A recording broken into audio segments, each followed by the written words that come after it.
नमस्कार। चलिए आज एक सफर पर चलते हैं झारखंड की उन जनजातीय संस्कृतियों की दुनिया में जिनकी कहानियां आप जानते हैं हजारों साल पुरानी चट्टानों में उकेरी गई हैं। तो आइए उनकी इस अनूठी और बहुत ही गहरी विरासत को जरा और करीब से जानते हैं। तो सबसे पहला और सबसे जरूरी सवाल, आखिर झारखंड के पहले निवासी कौन थे? ये सवाल हमें सीधा इतिहास के उन पन्नों में ले जाता है जो सच कहूं तो समय के साथ थोड़े धुंधले तो पड़ गए हैं, लेकिन पूरी तरह से मिटे नहीं हैं। तो झारखंड की संस्कृति की आत्मा को समझने के लिए हमें इसकी जड़ों तक जाना ही होगा, और ये जड़ें हजारों साल पुरानी और बहुत गहरी हैं। आप जानते हैं, जो सबूत मिले हैं वो बताते हैं कि झारखंड में इंसान पुला पाषाण काल से रह रहे हैं। सोचिए, पाषाण युग, ये वो समाना था जब इंसान सिर्फ पत्थरों के औजार इस्तेमाल किया करते थे। इससे पता चलता है कि इस इलाके का इतिहास कितना कितना ज्यादा गहरा है। और इन्हीं मूल निवासियों को हम आदिवासी कहते हैं, मतलब आदिकाल से रहने वाले लोग। पर यह सिर्फ एक नाम नहीं है, बिल्कुल नहीं। भारतीय संविधान का जो आर्टिकल 342 है वो इन्हें खास पहचान और संवैधानिक अधिकार भी देता है। चलिए अब थोड़ा और गहराई में उतरते हैं और झारखंड के इन जनजातीय समुदायों के सामाजिक ताने बाने को समझते हैं। देखते हैं कि ये लोग कैसे रहते हैं और वो क्या चीज़ है जो इन्हें एक मजबूत समुदाय के रूप में जोड़कर रखती है। झारखंड की डाइवर्सिटी मतलब विविधता सच में कमाल की है। यहाँ कुल 32, जी हाँ 32 अलग अलग जनजातीय समूह रहते हैं। इनमें से 24 को प्रमुख जनजाति माना जाता है और 8 को उन्हें विशेष रूप से कमजोर जनजातीय समूह का दर्जा दिया गया है। और हर एक की अपनी अलग पहचान, अपनी अलग परंपराएं हैं। अब जरा 2011 की जनगणना के आंकड़ों पर नजर डालते हैं। ये एक बहुत ही दिलचस्प तस्वीर दिखाते हैं। देखिए, जनजातीय समुदाय झारखंड की कुल आबादी का 26.2% है। मतलब राज्य की पहचान का 1/4 से भी ज्यादा हिस्सा वो इन्हीं से बनता है। और एक और बात जो बहुत जरूरी है, लगभग 91% जनजातीय आबादी गांव में रहती है। 91%। यह आंकड़ा दिखाता है कि प्रकृति और जमीन के साथ उनका रिश्ता कितना गहरा और अटूट है। असल में यही उनकी जीवन शैली का केंद्र है। इनके समाज को जो चीज एक साथ बांधती है उसका एक बहुत बड़ा आधार है गोत्र सिस्टम। अब ये क्या है? ये एक ऐसी वंश प्रणाली है जिसमें एक ही गोत्र के अंदर शादी करना बिल्कुल मना है। सीधा सा नियम है, अपने गोत्र में शादी नहीं कर सकते। इससे वंशानुगत विविधता भी बनी रहती है। और मजे की बात यह है कि हर गोत्र का अपना एक पवित्र प्रतीक भी होता है जिसे टोटम कहते हैं।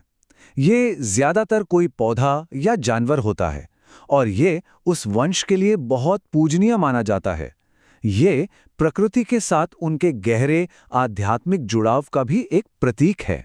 चलिए अब एक बहुत ही दिलचस्प पहलू पर बात करते हैं, और वो है यहाँ की अनोखी विवाह प्रथाएं। देखिए, ये सिर्फ रस्में नहीं हैं, बल्कि ये इनकी सांस्कृतिक पहचान और सामाजिक बनावट का एक बहुत जरूरी हिस्सा है। यहाँ शादी के कई अलग अलग तरीके हैं, जैसे क्रय विवाह जिसमें लड़के वाले लड़की वालों को वधू मूल्य देते हैं।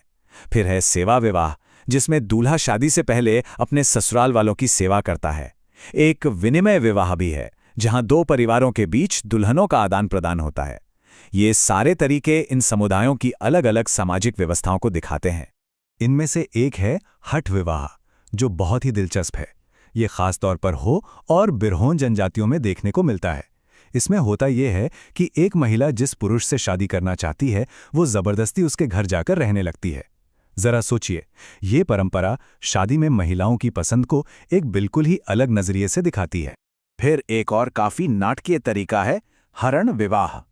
जैसा कि नाम से ही पता चल रहा है, इसमें लड़का अपनी पसंद की लड़की का अपहरण करके शादी करता है। ये प्रथा सौरिया पहाड़िया जनजाति में काफी आम है। और ये भी हमें दिखाता है कि इन संस्कृतियों के अंदर कितनी ज्यादा विविधता है।